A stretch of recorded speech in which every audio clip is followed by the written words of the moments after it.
Gawa ng parang wala ako sa mood eh.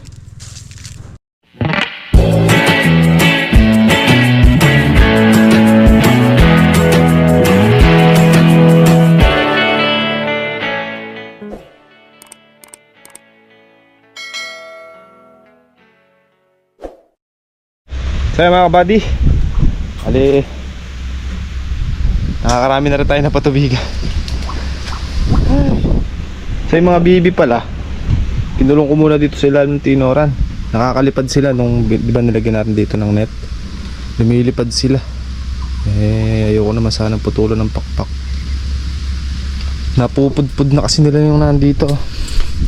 Kaya kahapon napilitan na akong, tinan nyo dito mga kabady, wala yung mais. Buhay pa naman, kaya lang napudpud. Ano ba yung sample natin? Ito yung sample mga kabady, oh. At mahaba na yung dahon yan eh. Yan, oh. Ito. Puro pudpud lahat dito. Ano? Pudpud yung dahon. Oh, hanggang dito na pudpud nila. Yan. Yan, magmula doon. Yan. Ayan o, napupudpud na rin o. Kaya kahapon, binago ko sila ng kulungan. Yan, doon sila sa ilalim ng tinoran muna. Pagka medyo hanggang tuhod na to, pwede na natin silang pawalan. Ayan o, pudpud yung dahon. Tutukan nila eh. So ito mga kabady, pwede na rin patabaan nyo. Sabado pa lang ngayon. Kala ko Biyernes pa lang. Ayan. Dapat kahapon na ipa-deliver natin yung pataba. Kaya pinadiskarte ko muna si Commander ng kahit limang sako. 5 sakong pataba ng itong mga natubigan natin sa kalamansi. Masabugan na natin ng pataba. Kala ko kasi Biyernes pa lang ngayon. Kala ko Webis kahapon. Hindi ko natalasan.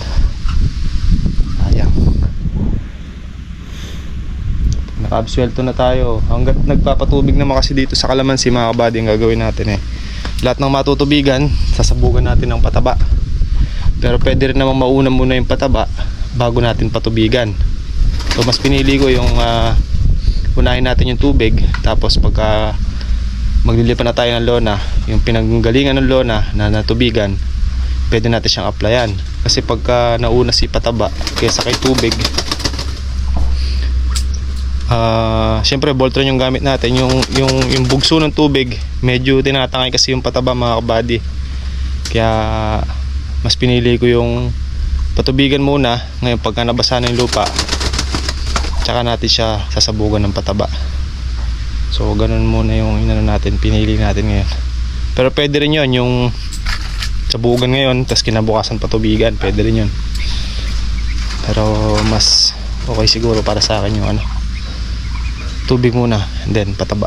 Tapos dito hanggat possible kung may deliver nga bukas yung in-order nating pataba na 25 sako, hanggat nagpapatubig tayo sa kalamansi bibirahin na natin to ng pataba, yung mais natin. Patrating ko na ng pataba yan.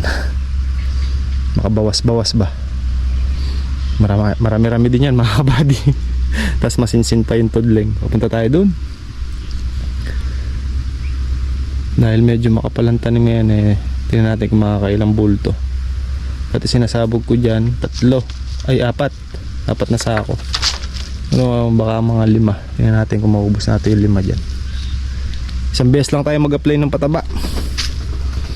Ang gagamitin kong pataba ngayon mga kabady, yung lang markang bulaklak na 2500. Muna tayo, budget meal para medyo tipid-tipid. Bibira din naman yan, kagaya nung ginawa namin pataba doon sa Tela Bangkunan. Ganda rin naman, isang beses lang kami nagpataba.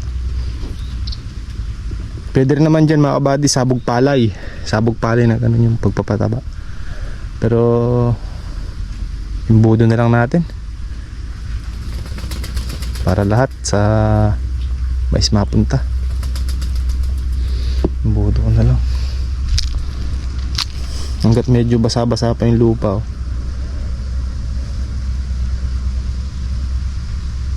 possible yan. Baka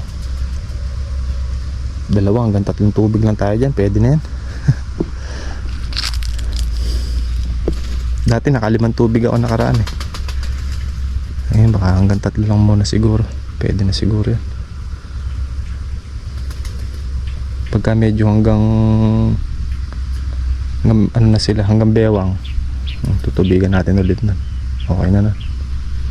Pag napatabaan naman yan mga kabady, mabilis yan lumaki. Saglit lang malaki yan. Yan, si Kaka naman mga kabady ang mag-i-spray niya pang damo.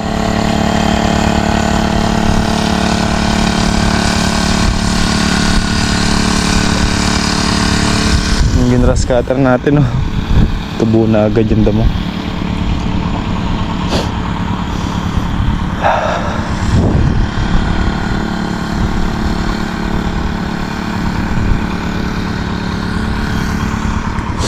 Calcium boron. Calcium boron. Yun na, naba akong isa.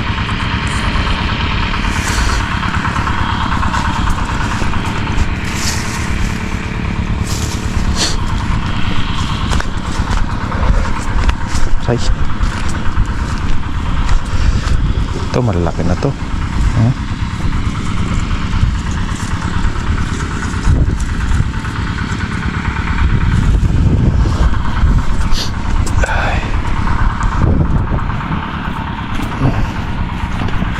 Nagtubig ako ng makina mga kabady. Pinibigyan ko yung si RD.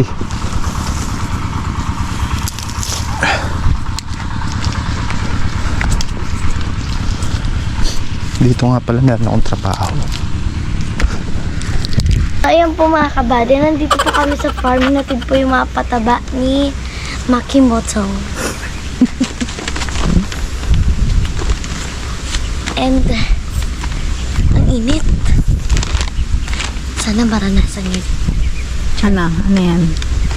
Bumili po kami sa K-Star. May damit po ni Noah and gamit ko for school. Siyempre wala akong wallet. Kaya bumili ako. Body, patabaan ulit natin.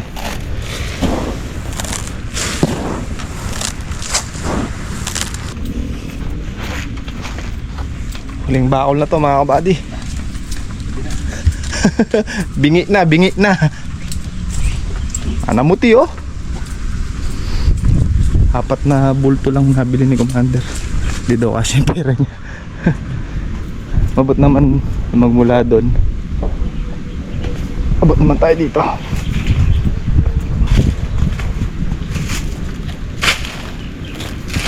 Yan, tatapon na naman natin sa lupa yung mga kabady. Resulta sana ng maganda to.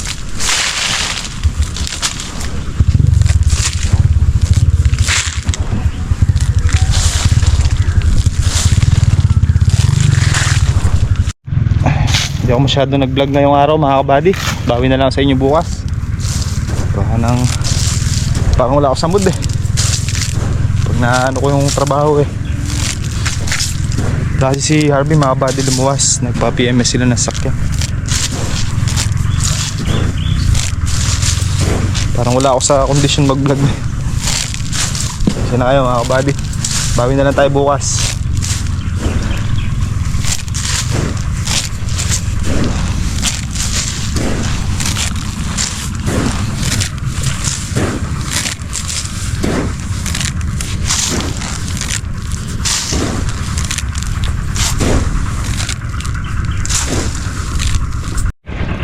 Ay mga kabady, try na natin yung makina at bukas naman meron pa tayong 16 sako pataba para dito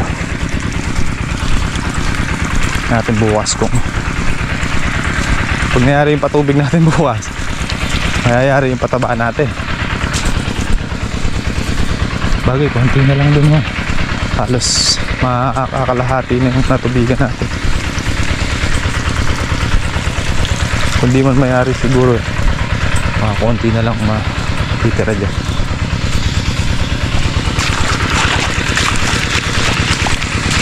Ito yung makina. Pero Del, nakapag-spray na ng pangdamo dito sa kabila. Nakalahati niya na.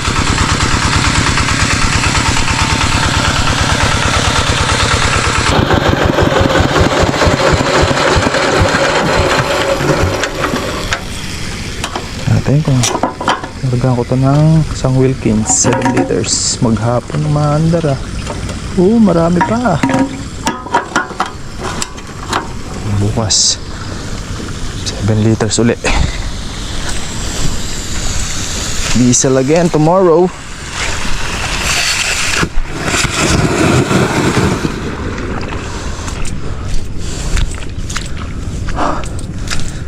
Tubigan na sa atas nung iwanan natin, no? Itong gawin dito, konting pataba lang bibigay natin dito kasi dito halos ano dito eh, kayang buwan dito eh.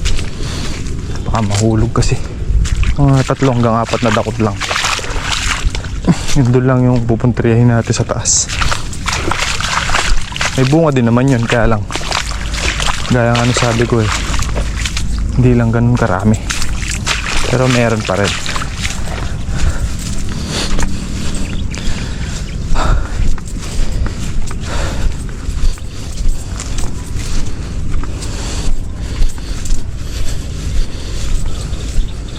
Bagay ating kumayari tayo bukas.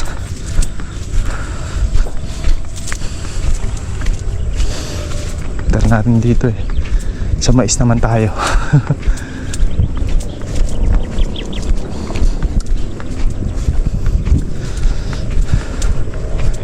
Ibigay na yan. Ibigay mo na ang hinihingi ni Kabady.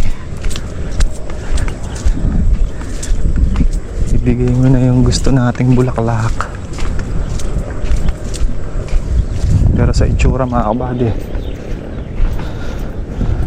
mukhang bibir na to.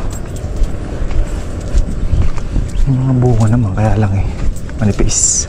Di pares nung kabila na talagang halos 100% na. Pero may naglalabas na ng bulaklak eh. Mukhang bibir nga. Sana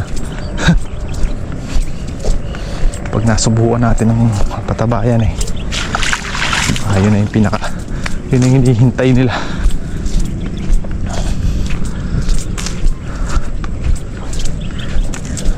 Ito lang nilalakasan natin ng abono. Dito marami pang umahabol. Ito nyo mga kabady. Ito marami yung bunga dito. Ayun. Yung mga namumulaklak pa. Ayos ah. Oh. Ayun yung bunga. Kahit pa paano.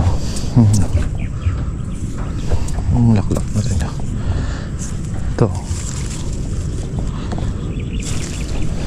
Kaya lang medyo bitin yan, bitin. Tinimit ko lang. Ano na siya? Mukhang bibigay na nga ah. Ayan o. Putat na. Nag-usbong ng panibago. May kasamang bulaklak. Kumbaga yung una nating isinabog na pataba tsaka yung inispray sa kanya, hindi naman yun nabaliwala o hindi naman yun nasayang mga kabady. Kasi may bunga naman siya. Pares lang nung sabi ko na hindi lang siya ganun karami talaga. Pero ayan o, naglaano na siya, nag-umpisa na siya. Wow. Sana timing itong pagbira natin. Pero na-stress natin yan ng kulang 1 buwan mga kabady. Hindi ko lang matandaan kasi kung, pero kulang 1 buwan yan mga kabady.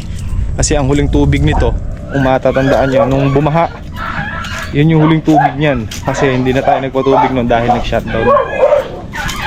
Kung di ako nagkakamali,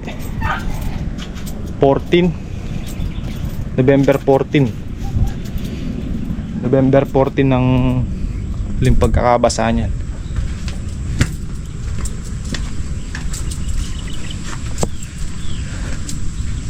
Hindi 14, mga 16 ganun. Kasi after nung baha na yun, ay nag-shutdown muna pala.